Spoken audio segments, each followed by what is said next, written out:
Bismillahirrahmanirrahim. Wassalatu wassalamu ala asyrafil mursalin sayyidina maulana Muhammadin wa ala alihi wa sahbihi asma'in amma ba'du. Teng ngersane para kasepuhan, para ulama, para habaib ingkang kula hormati, wabil khusus keluarga besar Kiai Haji Ahmad Nafi. Teng mriki wonten Kiai Haji Ulin Nuha, Kiai Haji Zaki, wonten Kiai Haji Najib, wonten Gus Rozak, Gus Nadif sedanten ingkang kula hormati. Niki masih sesuai kaidah. Saya itu jarang miyos kecuali kalah sepuh. Jadi yang ingin ngundang saya harus pernah sepuh. Baik itu nyata maupun ngaku-ngaku terus. Kalau Mas Nadif itu nyata karena Mas Nadif niku nak saking nasabe piyambak niku bin Mujib, terus gak ada Ibu Azizah binti Asnawi Raden. Tapi sakjane sepuh kula turunane Mbak Asnawi sepuh. Tapi nggih pun nak ngalah nih, pun ngalah nih. Ngeten dados kula sangat pengenang kalian Mbak Nafek. 3 tahun sebelum wafat saya sering ditimbali diminta ngisi teng Matoliul Falah. Saya masih ingat betul ketika niku kula menolak karena unsur sopan. Sudah ada Mas Nadif, sudah ada guru-guru yang lain. Terus beliau ngendikan begini, "Hak, kowe iku ora dulure Kak Sahal tok ya dulurku." Saya masih ingat kalimat itu. Karena memang setahu saya buyut saya kandung namanya Sofia. Sofia itu mbaknya Mbah Badiah. Mbah Badiah itu ibunya Kiai Sahal Mahfud. Sehingga setahu saya ya saya di sini itu karena keluarga Mbah Sahal dari Nyai Badiah. Akhirnya Mbah Nafek menunjukkan silsilah saya karena Mbah Sofia punya ibu namanya Hafsah. Hafsah punya abah namanya Maksum. Maksum bin Soleh bin Asnawi Sepuh. Asnawi Sepuh punya ibu namanya Mbah Jiroh, Mbah Godek, terus binti napa? Mutamakin. Artinya kula kalian Mbah Nafek ini sami-sami dzurriyahe sinten? Mbah Mutamakin. Akhirnya kula purun mucal teng Matolek, tapi disiasati kersane mboten sering, pokoke setahun pisan ping kalih kadang ngisi teng akhir sana niku pun kompromi. Di Basahal saya ngajar usul fikih di Mahat Ali karena nggih ndherekaken Lek Rozin, ndherekaken utamanipun Bu Nyai Nafis. Kalau teng mriki namung badhe matur bahwa khazanah Islam, pilihan-pilihan ibadah kados Mbah Nafek niku kathah sanget. Kula nu mboten nate gadah kenangan kalian Mbah Nafek kecuali guyon. Tong putih mawon nggih guyon. Bapak kula nggih tong putih mawon guyon. Manhaji nggih dados ibadah. Serius nggih wonten manhaji. Kula gadah sekian bukti riwayat teng Ihya niku wonten riwayat inna min khiyari ummati kauman yadhakuna jahron min saati rahmatillah. Nah, riwayat teng kitab Hilyatul Auliya ditambahi inna min khiyari ummati fi ma nabba'ani al malaul a'la kauman yadhakuna jahron min saati rahmatillah. Termasuk umat-umat pilihane Allah iku umat sing nak guyu ku banter-banter. Mergo saking yakine jembare rahmate Allah. Terus Mas Nadif nak guyu banter, senajan to ora dadi menteri agama. Saking syukure. Sause radido mutung perkara menteri agama niku kula teng putih-putih cerita. Termasuk teng ngarepe Pak Said Akil. Semua kita ini membantu Indonesia. Terus apa artinya menteri pertanian kalau petani tidak nanam napa? Pangan. Artinya ketahanan pangan ini karena petani nandur pari napa karena menteri pertanian? Karena petani nandur napa? Keberlangsungan agama ini karena kiai gelem mulang apa karena menteri agama? Jadi justru berharap menteri itu kan menggantungkan agama pada menteri. Agama ini sudah jalan, bahkan sebelum ada negara ini agama sudah jalan.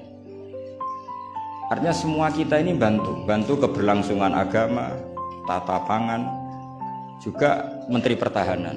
Orang tidak konflik itu karena menteri pertahanan apa nasib kon ngalah, kon ngempet. Kita tidak konflik karena nasihat leluhur kon ngalah kan apa ngempet wal kadzimin. Jadi kontribusi kultur pada negara ini luar biasa. Lalu kultur yang sudah ada ini oleh negara dimanage, ada menterinya, ada ketuanya. Tapi sebetulnya ini itu tidak mengalahkan jasa masyarakat. Bila perlu diarani masyarakat. Artinya mulai riyen niku Nabi cara menanamkan kita iku kullukum ra'in wa kullukum mas'ulun an ra'iyati. Jadi kita stabil karena kita punya mental wal afina anin nas. Nara cocok ku ngempet. Kita punya ketahanan pangan karena para petani nanam padi. Keberlangsungan agama karena yang alim gelem mulang. Sajan to dipaksa kon sak jam setengah.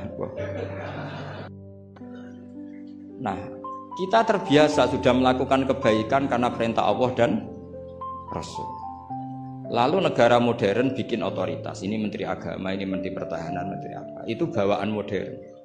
Tapi kalau bawaan agama adalah kullukum ra'in wa kullukum mas'ulun an ra'iyati. Terus nah, pilihan-pilihan kados Banafek ceria itu banyak ulama dulu yang kalau tidak guyon, tidak rileks itu malu sama Allah. Kok koyok gak ridho. Misalnya saya dikasih rumah Mas Nadif gratisan, dikai mangan, terus mangan mbek merengut. Kira-kira sing ngekeki mangkel to ora? Kok koyok ora pati matur nuwun kan ngoten. Tapi nak manganku mbek seneng ning omah kita seneng, sing ngekeki kan ya seneng. Nah, orang gak Banafek itu guyon terus karena untuk menjadi khiyari ummati kata Rasulullah, untuk menjadi umat pilihanku, iku kauman yathakuna jahran min saati rahmatillah. Jadi nak guyu banter-banter saking yakine rahmate Allah. Tapi wonten syarat kedua, waya beku nasiran min khaufi adzabi. Tapi nak bengi kudu nangis. Pas dhewean ning ngarepe pangeran. Aja kaya sakniki ning ngarepe wong akeh nangis bareng disangoni ning kamar guyu. Niku ora masalah secara sanad agak masalah niku. Niku secara sanad. Niku mboten nyindir sinten-sinten iki biasa mawon. Terus jadi ada sekian manhaj ya. Kalau saya katakan teori kok mereka liberal, jadi kita arani manhaj. Jadi manhaj itu gimana nih rodok teori. Ada sekian manhaji, orang-orang soleh dulu jadi wali itu barokahnya senang. Nah caranya senang gimana? Satu pakai ilmu hakikat. Ilmu hakikat bahwa alam raya ini pun dikersakno pangeran pun ngeten iki. Ma asaba min musibatin fil ardi wala fi anfusikum illa fi kitabim min qabli an nabraha inna dzalika 'ala Allahi yasir likai la ta'saw 'ala ma fatakum wa la tafrahu bima atakum. Teori hakikat kedua adalah sifat Allah itu pasti mu'athirah, sifat Allah itu pasti aktif. Kalau sifat Allah pasti aktif, pasti objeknya itu otomatis aktif. Dan Allah mensifati dirinya wa annahu wa adhaka wa abka. Wa annahu lan satemne Allah taala iku adhaka iku maringi iso guyu sapa Allah. Dadi donya mbok ruweta kaya apa, niku wong tetep iso guyu karena Allah kalau punya sifat pasti nafidzah. Misalnya Allah punya sifat ar-razzaq, mesti orang berstatus marzuk dapat rezeki. Makanya banyak ulama yang nggak suka mikir detail-detail. Saya termasuk kiai yang nggak suka mikir nasibnya Islam di Indonesia. Karena Allah mensifati dirinya al-hadi, penunjuk. Pasti ini aktif ila yaumil kiamat. Sebab itu wis ditinggal Nabi, ditinggal Wali Songo, ditinggal Basahal, ditinggal Badolah, ditinggal Mbah Mutamakin. Agama tetap jalan. Senajan to sing mimpin nggih Mas Nadif kula bareng ngeten iki paham. Itu bukan karena hebatnya Mas Nadif, memang Allah al-hadi. Allah penun. Kalau Allah al-hadi pasti masyarakat menjadi al-mahdiyin yang mendapat petun. Karena sifat Allah nafidzah, mu'athirah. Jadi ora usah pikir nemen-nemen donya. Sebab itu gak mikir itu kadang bagian dari cara jadi wali. Jadi nak sampean daftar wali di antara aturane da'it tadbir, dak ninggal sira at-tadbira ngatur donya. Fama qoma bihi ghairu kala tukim bihi nafsak. Donya wis diurusi pangeran kira sak melo-melo. Akhirnya kata mantu dablek gitu mriki niki lha iki terus. Terus kendablekan Mas Nadif itu bagian dari pendaftaran wali ini karena tadi da'it tadbir, kon donya iki napa? Membar. Saya gak ada cerita. Nah, Banafek termasuk tiang sing mboten kersa mikir serius-serius. Angger pek kula iki guyon. Bapak kula Kiai Nur Salim muridipun Badolah. Niku guyon ngantos sampai kapundhut terus guyon. Umar bin Abdul Aziz badhe kapundhut terus guyon. Lha apa aku tangisi? Lah jenengan badhe mati. Lah memang nak mati memoroti. Ila khairi madhubin ilah. Ke zat yang sebaik-baiknya zat untuk kita tuju yaitu Allah Arhamur Rahimin. Mbek kowe tambah ruwet. Jadi serilek itu lama dulu. Memang aku nak mati memoroti. Coba kalau sampean mati itu kemana? Ke zat Allah. Allah itu siapa? Ar-Rahmanur Rahim, Arhamur rahimin khairul ghafirin. Semuanya yang terbaik. Jadi santai mau nomor 15 itu ada mati. Sampai mesti gak wani itu bagian dari kaifiyah muamalah ma Allah dengan cara yang elegan, yaitu ceria. Jadi pilihan Mbah Nafek seperti itu. Saya senang sekali sama beliau. Saya sering guyon, tapi guyon yang karena min saati napa? Min saati rahmati. Kalau terusaken. Wa annahu wa adhaka wa abka. Allah itu zat sing maringi guyu. Kita tahu sifat Allah itu pasti nafidzah, pasti mu'athirah. Sebab itu wong sumpah kaya apa, kata jenengan kabeh saya yakin sing gak ada utang nggih kathah. Wae guyu ya tetep guyu. Bahkan cerita diamuk bojone mbek kancane ya guyu.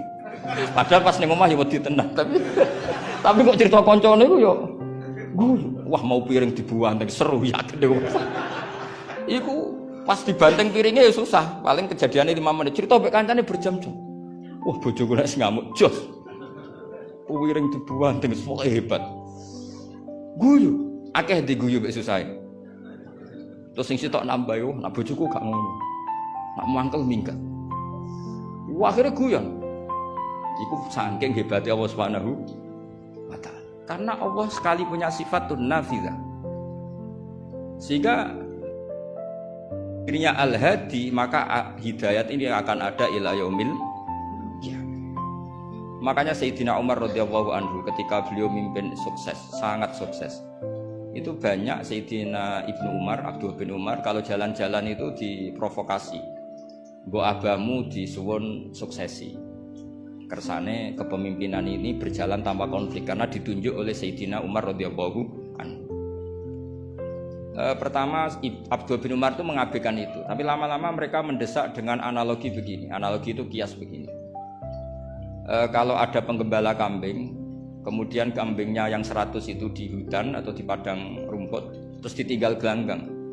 Menurut pendapat Anda, penggembala ini dosa enggak? Karena yudhayu, karena menyia-nyiakan kambing-kambing itu. Oh iya. Fa ummatu Muhammad a'dhamu minal ghunam. Umatnya Muhammad itu lebih serius ketimbang urusan apa? Kambing. Kok enak Umar wis tuwa pe mati tinggal gelanggang, enggak diatur suksesinya. Usul itu ditawarkan ke Sayyidina Umar. Sayyidina Umar sempat kepikiran, koyo iya. Tapi lama-lama Umar bangkit ketika gerah. Oh enggak jadi. Saya tetap enggak mau mikir Islam seperti ini. Karena agama ini milik Allah. Wala yudayyi Allah khilafatahu wala dinahu wala kata wa kata. Allah enggak akan membiarkan agama ini. Terus bagian dari iman adalah wong kadang ora oleh mikir detail. Karena sifatnya Allah pasti aktif. Coba jenengan pirsa kan? Agama ini pernah ditinggal Sayyidul Khalqi, Akramul Anbiya wal Mursalin. Nggih jalan. Ditinggal para sahabat nggih jalan. Wali songo wis alim keramat, nasabe nggih top. Saiki disaingi mudin, panduane kompilasi hukum Islam. Iku ya agama jalan. Dhisik tanah ijek ombo, wong sering kelaparan kurang beras. Saiki tanah entek nggo omah wong nggih luweh-luweh. Karena Allah mensifati dirinya Ar-Razzaq. Dan sifatnya Allah pasti nafidzah, pasti mu'athirah. Terus kula suwun manhat kados Mbah Nafek ceria, bukan berarti enggak mikir. Pancen itu mangkaifiyah, termasuk thariqah. Terus sing serius kados Mbah Sahal bagian dari thariqah. Sing penting wonten ilmune, nggih saya ulang lagi, sing penting wonten apa? Ilmu. Wa annahu wa adhaka wa abka. Mulane dawuh Ibnu Hajar Al-Asqalani seneng iku ibadah. Kok ghayatul iman iku halawatul iman. Jadi salasun mangkunna fihi wajada halawatal iman. Syarat iman harus menemukan manisnya. Manisnya itu nyamannya. Nyaman itu artinya enak. Nah, tentu ekspresi enak itu ya guyon, ceria. Wong menamuni Islam ku enak wong mbek merengut, itu kan malaikat gak ngandel iki. Muni Islam itu agama sing top, agama sing membawa kebahagiaan dunia dan akhirat. Tapi wong emen besengut gremeng. Jari malaikat itu jari bahagia kok grem. Mulane kula yakin Mbah Nafek niku parek pangeran barokah ceria. Zaman sahabat itu mun kathah fitnah. Ketika konflik Sayyidina Ali, Sayyidina Muawiyah. Itu ada seorang sahabat yang ngendikan gini, saya masih ingat teksnya.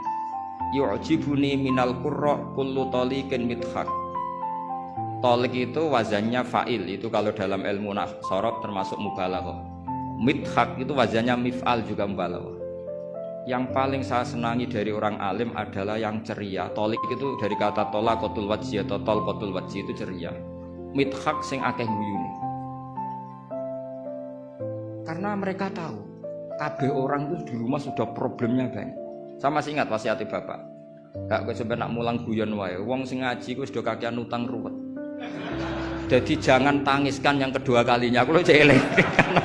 Kok mah wis ruwet, takut istri ngaji diwedekno neraka. Dadi niku bagian dari sanad. Jangan tangiskan dua kali. Kok nek omah wis napa? Ruwet.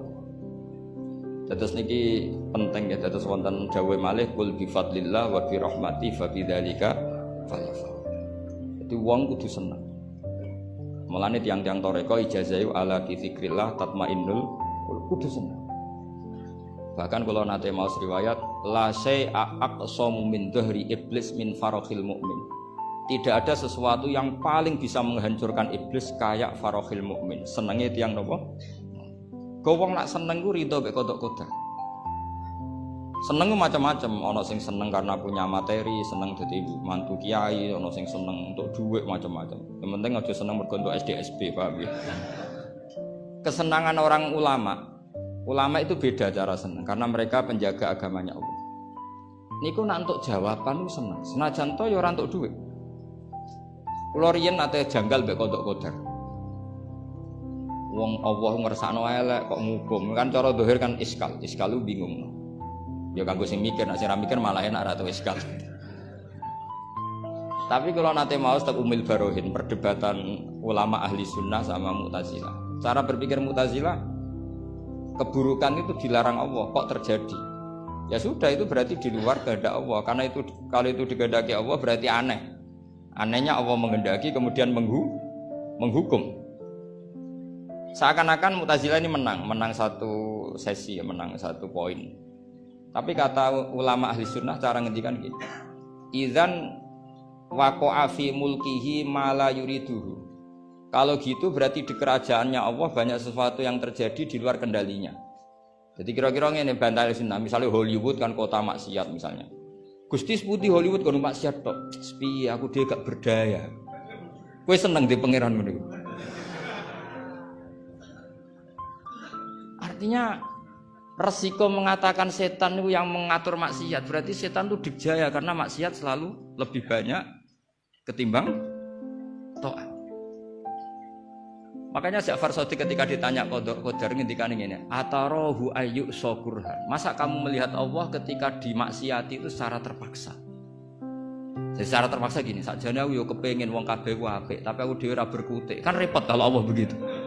Ya Allah semua yang menghendaki khairihi wa syarrihi minallah. Tapi kita memahami khairihi wa syarrihi minallah dengan pemahaman khas ulama itu. Jadi mengatakan syarrihi minallah karena kedikjayaan Allah, bukan karena kita pecundang nak maksiat diisnadno ning Allah Subhanahu wa taala. Saya ulang lagi ya, kita bangga dengan khairihi wa syarrihi minallah bukan karena menisbatkan keburukan kepada Allah enggak, tapi karena nisbatkan kedikjayaan Allah Subhanahu wa taala. Sehingga khairihi wa syarrihi semua dalam kendali Allah Subhanahu wa taala. Karena innallaha ala kulli syai'in qadir. Akhirnya seneng, jadi ahli sunnah aku seneng. Dibuli koyo apa seneng. Cuma saiki repot ahli sunnah mbek Mas Nadib tambahi ahli sunnah aswaja. Jadi saiki apa? An-Nahdiyah ditambah. Enggak tahu atau Islam Nusantara kata Mas Nadib. Tapi sekarang itu penting, tambahan An-Nahdiyah itu penting. Kenapa demikian begini? Di bahasa dunia itu hanya dua bahasa, Sunni dan Syiah. Sehingga perangnya Yaman ya disebut perang Syiah, Houthi, sama Sunni itu dengan makna siapa? Arab Saudi, yaitu Wahabi. Padahal cara ahli sunnah Wahabi itu beda dengan ahli sunnahnya NU atau saya ulang lagi ya, dari dalam bahasa dunia itu kan hanya ada dua kelompok besar yaitu Syiah dan Sunni. Dalam bahasa dunia itu Wahabi, HTI, Muhammadiyah termasuk apa? Sunni. Bahasa dunia, bahasa jurnalistik. Nah Mas Nadim itu gak ingin dikembari mereka, makanya menambahkan Azwaja An-Nahdiyah. Hali ziyadah hada bid'ah amla enggak tahu saya. Tambahan ini bid'ah apa enggak? Bid'ah muqalladah. Tapi tambahan ini menjadi penting karena begini ya. Saya kemarin diundang di Lirboyo, cocokan sama Gus Kafati. Dawuh beliau begini.